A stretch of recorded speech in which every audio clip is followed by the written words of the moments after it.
మన జీవిత వెలుగుతాం. యేసు మనందరి ప్రభువు, యేసు మన జీవిత వెలుగుతాం.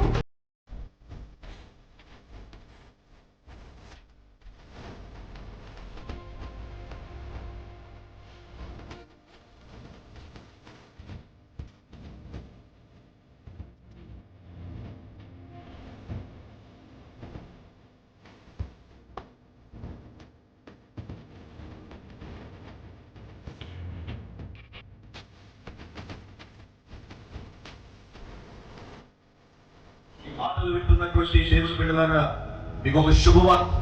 ఈ లోకంలో నేను ఎవరు ప్రేమించినా ప్రేమించకపోయినా, ప్రస్తుతపు పరిస్థితుల్లో ఏ ప్రేమకు నోచుకోలేక దుఃఖముతో, బాధతో, వేదనతో నన్ను ప్రేమించేవారు ఎవరూ లేరని ఒకవేళ ఆలోచనలో, ఒకవేళ కలవరముతో, బాధతో ఉన్నావేమో, నీకు ఒక శుభవార్త. ఈ లోకములో నిన్ను ఎవరు కూడా ప్రేమించినంతగా ప్రేమించే ఒక ఆయన ఉన్నారు. ఆయనే మేము ప్రకటించుచున్న నజరేయుడైన యేసు క్రీస్తు ప్రభువారు. నువ్వు ఆయన దగ్గరికి రాగలిగితే, ఆయన నీ హృదయంలో చేర్చుకోగలిగితే, నిజమైన ప్రేమ, ఆ ప్రేమ ఎంత గొప్పదో నువ్వు రుచి చూడగలవు.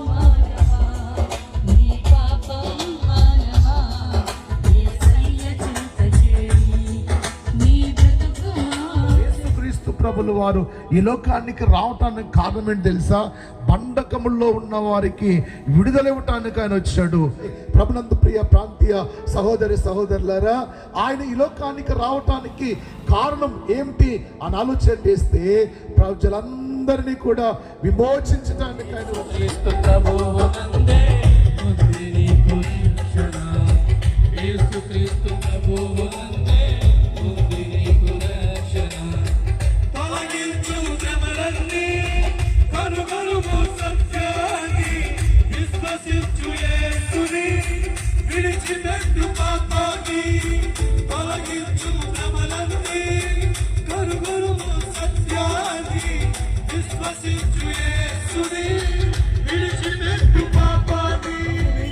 అంటే మనిషిని దేవునికి మధ్య ఒక అగాధాన్ని ఏర్పరిచింది. మనిషికి దేవునికి మధ్య దూరాన్ని పెంచేసింది. ఆ పాపము మనిషిని ఏం చేస్తుంది అంటే నాశనములోనికి నడిపిస్తుంది. పాపము ద్వారా ఏమొచ్చింది ఈ లోకములోనికి అంటే బైబిల్ అంటుంది, పాపము ద్వారా వచ్చే జీతము మరణం అనేటువంటిది లోకములోనికి వచ్చింది. ఆ మరణపు ముళ్ళను విరవటానికి, ఆ మరణాన్ని నశింపచేయటానికి ఈ సృష్టించిన సృష్టికర్త అయిన యేసయ్య ఈ లోకములోనికి నరావతారిగా వచ్చాడు. ఆయన 33.5 సంవత్సరాలు ఈ లోకములో జీవించి సమస్త మానవాళి పాపములను తన మీద వేసుకుని పాపముగా చేయబడి శిలువ మ్రాణి మీద ఆయన మరణించి, బైబిల్ అంటుంది, మరణపు ముళ్ళను విరిచి మృత్యుంజయుడు యేసయ్య లేచాడు.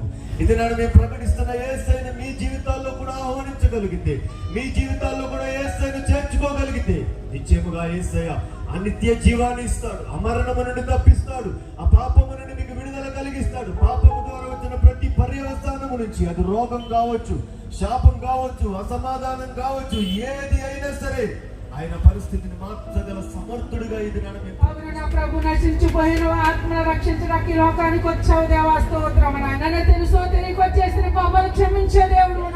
అందరికీ ప్రభు అయి ఉన్నాడు. యేసుక్రీస్తు అందరికీ దేవుడు అయి ఉన్నాడు. యేసుక్రీస్తుకు ఏ భేదమును లేదు. నీవెవరైనా చదువుకున్నా లేకపోయినా, అందమున్నా లేకపోయినా, ఆస్తున్నా లేకపోయినా, ఎవరు ఆదరించినా నిన్ను, ఎవరు ఆదరించకపోయినా, ఎవరు నిన్ను అక్కును చేర్చుకున్నా, ఎవరు నిన్ను అక్కును చేర్చుకోకపోయినా, యేసు ప్రభు నిన్ను చేర్చుకోవడానికి ఇష్టపడుతున్నాడు. నీ తట్టు ఆయన చేతులు చాపి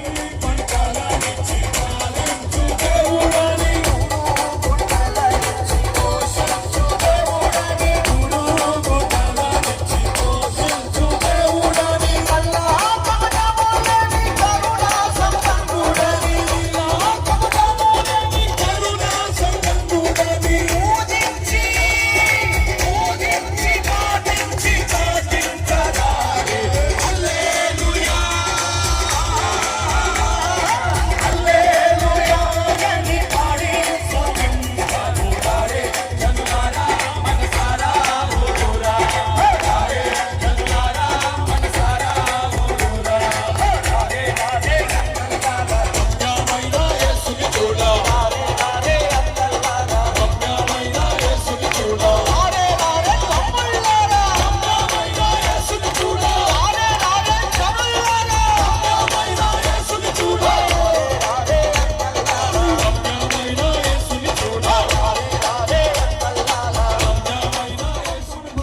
గమనించాల్సింది ఏంటంటే ఈ లోకంలో జీవించినటువంటి జీవితం తర్వాత నీవు జీవించేటువంటి వాస్తవికమైనటువంటి జీవితానికి పునాది కాకపోతే, ఈ లోకంలో బ్రతుకుండగానే ఆ వాస్తవికమైనటువంటి జీవితానికి ఒక పునాది నీవు వేసుకోకపోతే గనక తర్వాత అగమ్యమైనటువంటి నరకానికి నువ్వు వెళ్ళిపోవలసి ఉంటుంది. ఈ రోజున ఈ ప్రాంతంలో మీ మధ్యకు మీ సహోదరులుగా, మీ ప్రాంతీయ పిడలముగా మీ మధ్యకు వచ్చి తెలియజేస్తున్నటువంటి శుభ సమాచారం ఏంటంటే, ఈ రోజున మానవులను ప్రేమించినటువంటి దేవుడు మానవుల యొక్క రక్షణ కొరకు తన ప్రాణం పెట్టాడు. మానవులను ప్రేమించినటువంటి దేవుడు మానవుల యొక్క రక్షణ కొరకై పరలోకమును విడిచిపెట్టి భూమి మీదకి శరీరధారిగా దిగి వచ్చాడు. మానవులను ప్రేమించినటువంటి దేవుడు మానవుల మీద ఏలుబడి చేస్తున్నటువంటి శాపాన్ని తన మీద వేసుకుని పరిశుద్ధునిగా ఈ లోకానికి వచ్చినప్పటికీ శాపగ్రస్తునిగా ఈ లోకంలో శిలువ మీద వేలాడదీయబడ్డాడు. ఈ రోజున నేను ప్రకటిస్తున్నటువంటి యేసయ్య ఈ విధమైనటువంటి విషయాల్లో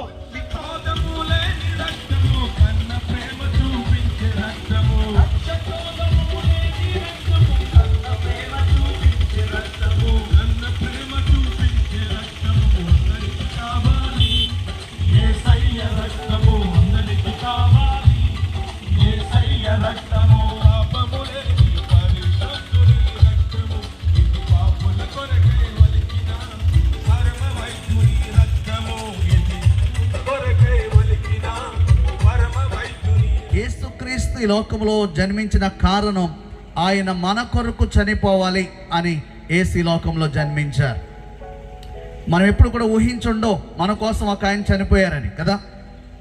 మరి ఎవరి కోసం ఎవరో చనిపోరు, మంచి వాని కొరకు సహితం ఒకడు చనిపోవుట మరి అరుదు అని చెప్పి వాక్యంలో రాయబడింది. కానీ యేసుక్రీస్తు ప్రభువారు మనం ఇంకా బలహీనులమై ఉండగానే, భక్తిహీనులమై ఉండగానే మన కొరకు చనిపోయాడట. ఎందుకు చనిపోయాడంటే ఆయన రూపములో చేయబడి ఆయన పోలికలో సృజించబడిన, లేకపోతే ఆయనే మనల్ని కన్నాడు గనక, ఆయన తండ్రి గనక.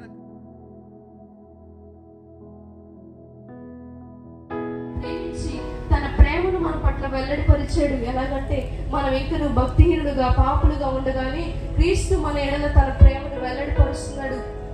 ఎలా వెల్లడి చేశాడు? ఆయన మనం ఇంకను పాపులుగా భక్తిహీనులుగా ఉండగానే క్రీస్తు మన కోసం చనిపోయాడు. చనిపోయిన క్రీస్తు పాతి పెట్టుబడి మరలా పునరుద్ధారుడిగా మరణాన్ని జయించి తిరిగి లేచి మనం కూడా మరణం తర్వాత మన ఆత్మ యుగాలు జీవిస్తారన్న నిరీక్షణ మనలో కలిగి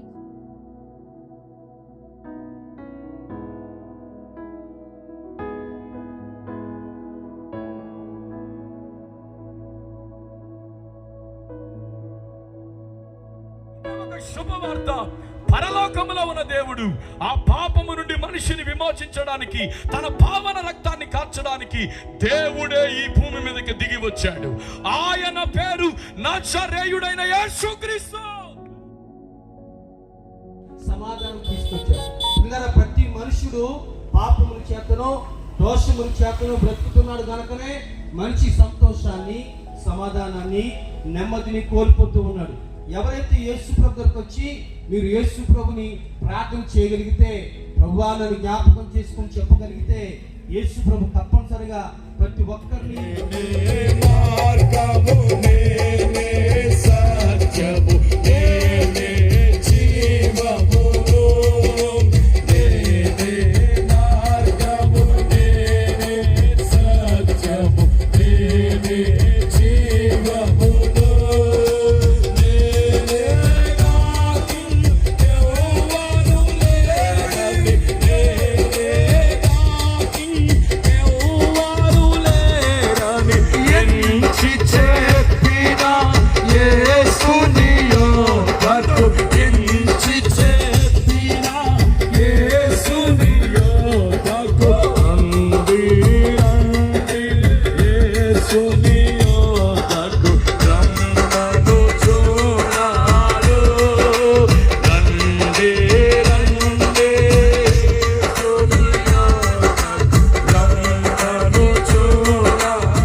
చెప్పవలసినటువంటి బాధ్యత ఈరోజు ప్రభు బిడలుగా పిలువబడుతున్నటువంటి మన మీద ఎంతైనా ఉంది.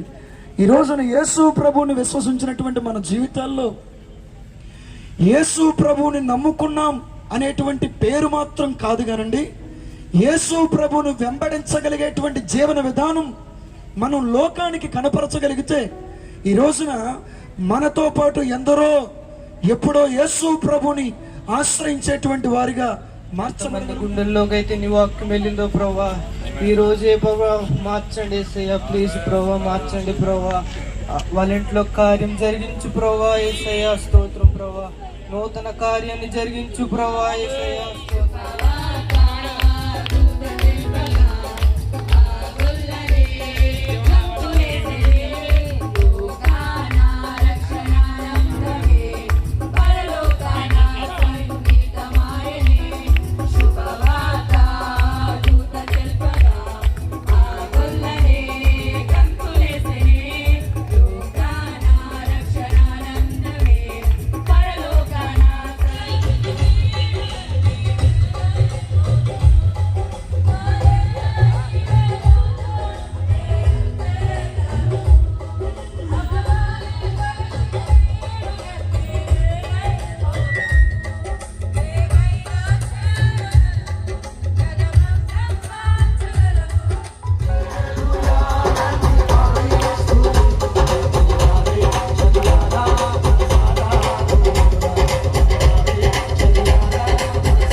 ఈ 70-60 సంవత్సరాల బ్రతుకులో చాలా మంది ఏమనుకుంటున్నారంటే బ్రతకడానికి ఉద్యోగం ఉంటే చాలు, బ్రతకడానికి ధనం ఉంటే చాలు, బ్రతకడానికి ఆరోగ్యం ఉంటే చాలు, బ్రతకడానికి కావలసిన ప్రతి పరిస్థితి ఉంటే చాలు అనుకుంటారు. అయితే ఈ లోకంలో పెద్దలైన వారు చనిపోయారు, ధనవంతులైన వారు చనిపోయారు, అందమైన వారు చనిపోయారు. అయితే ఈ మరణాన్ని తప్పించగలిగిన వాడు ఈ భూమి మీద ఎవడు లేడు. అందుగురించే యేసుక్రీస్తు నరవతారిగా నీ వలే నా వలే శరీరం దాచుకొని భూమి మీదకి వచ్చి నీలా నాలా భూమి మీద బ్రతికి మరణాన్నే మరణింపచేసిన ఏకైక విజయ వీరుడు నేను ప్రకటించు నజరేయుడైన యేసు. హల్లెలూయా. అందుగురించి నేను ప్రకటిస్తున్నాను, మరణం తర్వాత మనిషికి బ్రతుకుందే. చాలా మంది ఏమనుకుంటున్నారంటే ఈ లోకంలో పుట్టాం, మనిషి పుట్టిన తర్వాత గిట్టక తప్పదు అని చాలా మంది చెప్తారు. అయితే పరిశుద్ధ గ్రంథమైన బైబిల్ చెప్తుంది మరణము తర్వాత ఒక జీవం ఉంది, అదే నిత్య జీవం అనబడుతుంది అని. ఈ మాటలు మీతో చెప్తున్నప్పుడు మీలో ఒక డౌట్ రావచ్చు, ఒక ఆలోచన పుట్టచ్చు, అయ్యా మరణం తర్వాత ఎవడు చూసొచ్చాడు, ఎవడైనా చూసొస్తే మేము నమ్ముతామని. అందుగురించి నేను మీకు పరిచయం చేస్తున్న దేవుడు ఎలాంటి వాడో తెలుసా? మరణించి మరణం తర్వాత జీవములోనికి వెళ్ళి ఆయన మరలా మృతిని అందింపచేసి తిరిగి వచ్చి చెప్తున్నాడు, నేనే జీవం, నేనే మార్గం, నేనే సత్యం. ఇక నేనే అన్నాడంటే వేరొకటి లేదు. అందుగురించే యేసు దేవుడు. ఎవరైతే ఆ యేసు మార్గమై ఉన్నాడని, యేసు సత్యమై ఉన్నాడని, యేసు జీవమై ఉన్నాడని యేసును అంగీకరిస్తారో మీ జీవితంలో ఇక మరణానికి డోకా లేదుగా. మీరు నిత్య జీవానికి సంబంధించిన వారు. ఎంతకాలం నా పాపమే నన్ను ఇలా చేసిందని, నా శాపమే ఇలా చేసిందని విసిగి వేస్తారిపోయి ఉన్నారేమో. ఈరోజు లంక గ్రామంలో ఉన్న 12 సంఘాలుగా ఈరోజు మీ ముందు మీ కొరకు అందించుచున్న శుభవార్త ఏంటో తెలుసా? యేసు అనే జీవాన్ని మీ జీవితంలోకి తీసుకోండి. యేసు అనే జీవాన్ని మీ జీవితంలోనికి ఆహ్వానించండి.